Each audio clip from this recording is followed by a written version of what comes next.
దీర్ఘకాలిక మొండి వ్యాధులకు మెడినైన్ హోమియోపతి ఆయుర్వేదలో పరిష్కారం. మెడినైన్ అంటే సంపూర్ణ ఆరోగ్యం, పరిపూర్ణ విశ్వాసం. Hi, welcome to Suman TV. PCOD issues అనేది ఈ మధ్య కాలంలో లేడీస్‌లోని చాలా ఎక్కువగా వస్తున్నటువంటి సమస్య. సో, పాస్ట్‌లో లేనటువంటి ఈ సమస్య ఈ మధ్యనే ఎందుకు ఎక్కువగా పెరుగుతూ వస్తూ ఉంది. అండ్ దీని మూలంగా ఈ ఫెర్టిలిటీ సమస్యలు కూడా ఎక్కువగా పెరుగుతూ వస్తున్నాయి. అట్ ద సేమ్ టైమ్ చిన్న వయసులోనే ఆడపిల్లలు మెచ్యూర్ అయిపోవడం కూడా జరుగుతుంది. సో, వీటన్నిటికి డైట్‌కి ఏమైనా సంబంధం ఉందా? సో, డైట్ మూలంగా మనం తీసుకునే ఆహార పదార్థాల మూలంగా కూడా ఈ రకంగా జరుగుతుందా? సో, ఈ విషయాన్ని తెలియజేసేందుకు మనతో పాటు ఉన్నారు న్యూట్రిషనిస్ట్ ఆశ్రిత గారు. Hello ma'am. హాయ్ అండి. So, ma'am, so PCOD problem కన్నా ముందు ఆడపిల్లలు అసలు చిన్న వయసులోనే కరెక్ట్‌గా ఎగ్జాక్ట్‌గా మనకి 14, 15 ఇయర్స్ అనే టైంలోనే మనం మెచ్యూర్ అవ్వడం అనేది జరుగుతూ ఉండేది. కానీ ఇప్పుడు 8 ఇయర్స్‌కే వచ్చేసింది అది. ఆ టైమ్ పీరియడ్ అనేది తగ్గిపోతూ వచ్చింది. సో, ఇంత ఎర్లీగా మెచ్యూర్ అవ్వడం వల్ల కూడా నెక్స్ట్ హెల్త్ ఇష్యూస్ అనేది ఉంటుందా అమ్మాయిల మీద? ఎందుకు ఇంత ఎర్లీగా అవుతున్నారు? సో, మనం తీసుకునే ఫుడ్ కూడా మేజర్ రోల్ ప్లే చేస్తుందా దీనికి? డెఫినెట్‌గా అండి. అండ్ మీరు అంటున్నట్టు ఈ ఎర్లీ మెనార్కీ అనేది ఇవాళ రేపు నా దగ్గరికొచ్చే క్లయింట్స్‌లో కూడా చూస్తూ ఉన్నాను. సో, ఫస్ట్ థింగ్ ఎర్లీ మెనార్కీకి, డైట్‌కి ఉన్న సంబంధం ఏంటో చూద్దాం. సో, డైట్ పరంగా వస్తే పిల్లలు తీసుకునే ఆహారంలో కూడా జంక్ ఫుడ్ కన్సంప్షన్ అనేది ఎక్కువైంది. అంటే ప్రాసెస్డ్ ఫుడ్, చిప్స్ అనండి, చీజ్ అనండి. ఇప్పుడు మనం ఎక్కడికైనా బయటికి పిల్లల్ని సరదాగా రెస్టారెంట్‌కో, లేక పార్కో, లేకపోతే మాల్‌కో తీసుకెళ్ళినప్పుడు వాళ్ళకక్కడ ఎక్కడ హెల్తీ ఫుడ్ దొరుకుతుంది? డెఫినెట్‌గా వాళ్ళెవరు కూడా ఇంటి నుంచి తీసుకెళ్ళే ఫుడ్‌ని అలౌ చేయరు. ద ఓన్లీ ఆప్షన్ ఈస్ అక్కడ కొనుక్కొని తినడమే. పోనీ అక్కడ దొరికే ఫుడ్‌లో కూడా వాళ్ళకేం దొరుకుతున్నాయంటే అన్ని ఫ్రైడ్ ఐటెమ్స్, ప్రాసెస్డ్ ఐటెమ్స్ ఉన్నాయి. సో, వాళ్ళకసలు ఎక్స్‌పోజర్ ఆఫ్ హెల్తీ ఫుడ్ అన్నదే లేదు. ఒక పండు కొనుక్కొని తినే స్కోపే లేదు. ఇప్పుడు ఒక మాల్‌లోకెళ్తే they cannot buy a fruit there. Either they can drink simple fruit juices, లేకపోతే క్యాన్డ్ జ్యూసెస్, లేకపోతే ఎనీథింగ్ ప్యాక్డ్ ఫుడ్సే దొరుకుతున్నాయి గానీ, వాళ్ళకి ఫ్రెష్ ఫుడ్ అవైలబిలిటీ, యాక్సెసిబిలిటీ కూడా లేదు. సో, ఇది ఫస్ట్ మెయిన్ రీజన్. పిల్లలు తిరిగే ఏరియాస్‌లో అవైలబుల్ ఉండే ఫుడ్ అన్నది డెఫినెట్‌గా హెల్తీ ఫుడ్ ఆప్షన్స్ ఉండాలి. హోల్ ఫుడ్ ఆప్షన్స్ ఉండాలి. వాళ్ళకి ప్రాపర్ ఫ్రూట్స్ కానీ, లేకపోతే బికాజ్ బయట నుంచి ఫుడ్‌ని అలౌ చేయనప్పుడు వాళ్ళు కలగజేయగలగాలి కదా! వాళ్ళిచ్చే ఫుడ్ ప్రాపర్‌గా ఉండాలి. That is one point.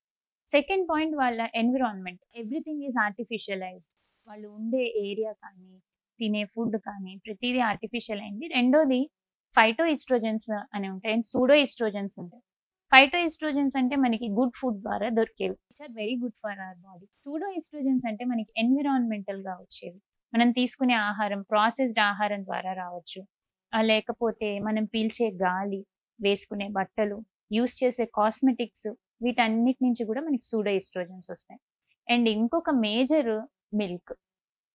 పిల్లలు milk based products, processed milk ఇంతకు ముందు ఇంత చీజ్ కన్సంప్షన్ లేదు మనకి.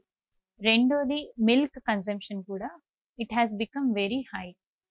మిల్క్ షేక్స్ అనండి, కోల్డ్ కాఫీ అనండి, లేకపోతే రకరకాల టీలు అనండి. సో, ఇట్లా మిల్క్ బేస్డ్ ప్రొడక్ట్స్ తీసుకోవడం వల్ల మోస్ట్‌లీ ఏమంటారు, ఇండస్ట్రియలైజేషన్ ఆఫ్ మిల్క్ అనేది జరిగింది. మనకొచ్చే మిల్క్ అన్నిట్లల్లో కూడా హార్మోన్స్ ఉంటున్నాయి. So, every milk will have hormone. అంటే ఇప్పుడు పిల్లల బోన్ హెల్త్ బావుండాలి. అందులో మేజర్‌గా అమ్మాయిలకి తర్వాత అంతా ప్రాబ్లమ్ అవుతుంది. కాంప్లికేషన్స్ వస్తాయన్న ఉద్దేశంతో చిన్నప్పటి నుంచి సో, మదర్ ఫీడింగ్ కొంచెం తక్కువున్నోళ్ళకి గూడా ఈ నార్మల్ ఈ మిల్క్ ఇవ్వడం అనేది జరుగుతుంది కదా! సో, ఇది గూడా ఇబ్బంది అవుతుందా వాళ్ళకి? అంటే ఏ ఏజ్ వరకు ఇస్తున్నాం? 5 ఇయర్స్ వాళ్ళ వరకు మిల్క్ తాగుతున్నారంటే ఓకే. దాని తర్వాత కూడా మిల్క్ కన్జంప్షన్ సోర్సింగ్ ఎలా ఉంది? అడిషనల్ యాంటీబయాటిక్స్ ఇస్తున్న మిల్క్ ఇస్తున్నారా? లేకపోతే సోర్స్ ఆఫ్ మిల్క్ అన్నది చాలా ఇంపార్టెంట్. అంటే ఇప్పుడు మనం తీసుకునే ప్యాకెట్ ప్యాకెట్ మిల్క్ మిల్క్. అనేది ఇప్పుడు అందులో కూడా మనకి చాలా మంచి ఫార్మ్స్ కూడా వచ్చాయి. People who are farming in a grass fed farming లాంటివి వచ్చాయి. లేకపోతే ఇండస్ట్రియల్ ఫార్మింగ్‌లో కూడా మనకి కౌస్ అవి వచ్చాయి. సో, చూజ్ యువర్ మిల్క్ కరెక్ట్‌గా చూజ్ చేసుకోవాలి. స్పెసిఫిక్‌గా పిల్లలకిచ్చే మిల్క్ సోర్సింగ్ ఎక్కడి నుంచి వచ్చిందన్నది very, very important. Okay. Okay. That plays a huge role in early menarche. And రెండోది మీరు అడిగారు, ఇప్పుడు మెనార్కీ పిల్లల్లో 8 ఇయర్స్‌కే వస్తోంది కదా! ఫ్యూచర్‌లో వాళ్ళకేమైనా ఇష్యూస్ ఉంటాయా? డెఫినిట్‌గా ఉంటే ఎర్లీ మెనార్కీ వచ్చినప్పుడు ఎర్లీ మెనోపాజ్ కూడా వస్తుంది. యెస్. యూ నో ఎలాంటి కాంప్లికేషన్స్ ఉంటాయో. మెనోపాజ్‌కెళ్ళేసరికి బోన్ డెన్సిటీ తగ్గుతుంది. ఇన్సులిన్ రెసిస్టెన్స్ వస్తుంది. So, at the age of 50, 60 వాళ్ళు చూడాల్సిన కండిషన్స్ అన్నీ, 60 అండ్ అబోవ్ చూడాల్సిన కండిషన్స్ అన్నీ వాళ్ళు 40 అండ్ అబౌవ్ నుంచి చూడొచ్చు. So early menarche, early menopause. So డెఫినెట్‌గా ఆ రెండిటికి కనెక్షన్ ఉంది. సో ఎర్లీ మెనార్కీని మనం ఆపగలిగితే ఎర్లీ మెనోపాజ్‌ని కూడా ఆపగలుగుతాం. బట్ ఎలా ఎస్పెషల్లీ ఆడపిల్లల విషయంలోని కొంచెం జాగ్రత్త, ఫుడ్ విషయంలో చాలా జాగ్రత్తలు తీసుకోవాలి. ప్రాసెస్డ్ ఫుడ్ అసలు కంప్లీట్ గా అవాయిడ్ చేయండి. ప్రిజర్వేటివ్స్ ఉండేవి అవాయిడ్ చేసుకోవాలి, ప్రాసెస్డ్ ఫుడ్ అవాయిడ్ చేసుకోవాలి, ప్యాకేజ్డ్ ఫుడ్ అవాయిడ్ చేసుకోవాలి. వీలైనంత వరకు 50% of their meals unprocessed home cooked whole grain meals తీసుకుంటే చాలా మంచిది. సో మరి పీసీఓడి ఇష్యూస్ వస్తే ఎందుకు ఎక్కువగా పెరుగుతూ వస్తున్నాయి? ఎందుకు ఇన్ఫర్టిలిటీ కూడా పెరిగిపోతుంది దీన్ని? పీసీఓడికి issues reasons 4 main reasons in the life style. ఒకటి stress, lack of sleep and lack of physical activity. వీటన్నిటితో పాటు more of processed food. So ఇవన్నీ కరెక్ట్ చేసుకోగలిగితే పీసీఓడి అన్నది కూడా మనం రెమిట్ చేయొచ్చు. పీసీఓడి ఉంటే ఇన్ఫెర్టిలిటీ ఎందుకు వస్తుందంటే ఫామ్ అయ్యే ఎగ్ ఫెర్టైల్ ఎగ్ రాదు కాబట్టి పీసీఓడి ఉన్న వాళ్ళకి వాళ్ళు ఇన్ఫెర్టిలిటీని ఫేస్ చేస్తారు. పీసీఓడికి ఇంకొక main reason insulin resistance. The same thing which we talked in diabetes. Diabetes అప్పుడు ఎలా ఇన్సులిన్ రెసిస్టెన్స్ ఉంటుందో పీసీఓడి ఉన్న వాళ్ళకి కూడా insulin resistance. Again insulin resistance కి రీజన్ ఏంటి అంటే too many carbs, simple carbs. ఏదో ఒక స్పోర్ట్ ఆడొచ్చు పిల్లలు, కానీ ఇప్పుడు ఆడపిల్లలు చాలా తక్కువైపోయారు. అయితే ఇక్కడ బయటన ఎక్కువసేపు నిలబడి వాక్ చేసేవాళ్ళు, లేకపోతే ఎక్కువ నాకు బయటన ప్రెషర్స్ ఎక్కువైపోతున్నాయి అని అనుకునే వాళ్ళు ఫిజికల్ యాక్టివిటీ వదిలేస్తుంటారు. నేను ఆల్రెడీ అక్కడే అలసిపోయాను బాగా, సో నేను ఇంకా ఫిజికల్ యాక్టివిటీ చేయాలా, ఆల్మోస్ట్ నేను నడుస్తున్నాను అండ్ నించొని వర్క్ చేస్తున్నాను, ఇప్పుడు నాకు ఫిజికల్ యాక్టివిటీ కూడా తోడైతే ఇంకా నాకు నీరసం వస్తుందేమో అని అనిపిస్తుంది. రైట్. సో వాళ్ళు డెఫినెట్ గా చేయాల్సి ఉంటుందా? మూమెంట్ ఉంటే పర్వాలేదు.